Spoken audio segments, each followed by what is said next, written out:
আজ আমি তোমাদের সাথে শেয়ার করতে চলেছি বর্ধমান ইউনিভার্সিটির বিএ সেকেন্ড সেমেস্টারের Bangla major syllabus. Course code হচ্ছে বিএনজি 2011। এক্সামটা হবে 60 নাম্বার আর ইন্টারনাল তোমাদের 15 নাম্বারে হবে। তো বাংলা মেজরের 4টে একক আছে, সেই 4টে এককগুলো আমি একটু বলে দিচ্ছি।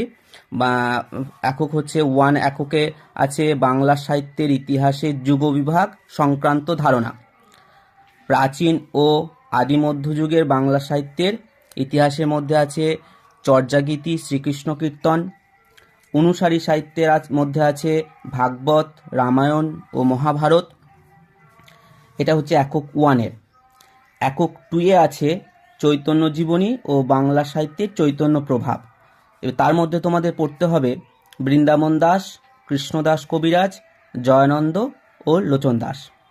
আর বৈষ্ণব পদাবলীর তার প্রধান কবিগুলোর মধ্যে তোমাদের পড়তে হবে বিদ্যাপতি, চণ্ডীদাস, গোবিন্দ দাস, জ্ঞানদাস ও বলরাম দাস।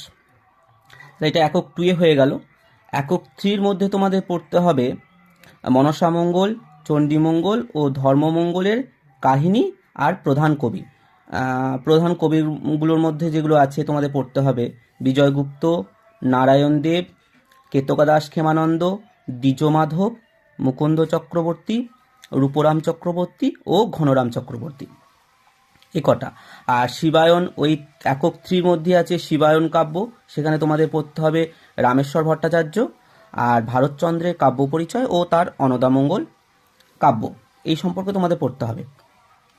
ওটা হচ্ছে একক 3। আর একক 4-এর মধ্যে তোমাদের যেগুলো পড়তে হবে প্রণয়োপাখ্যানের মধ্যে আছে আলাউল দৌলত কাজী, নাথ ধর্ম এবং নাথ সাহিত্যের সংক্ষিপ্ত পরিচয়, ময়মনসিংহ গীতিকা, শক্তি সাধনা এবং শাক্ত সাহিত্যের মধ্যে দুজন কবিকে তোমাদের পড়তে হবে রামপ্রসাদ সেন আর কমলাকান্ত ভট্টাচার্য।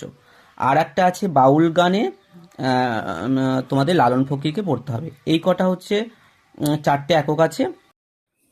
পরবর্তী ভিডিওতে তোমাদের সাথে শেয়ার করব সেকেন্ড সেমেস্টারের এসএসসি সিলেবাসটা ও আর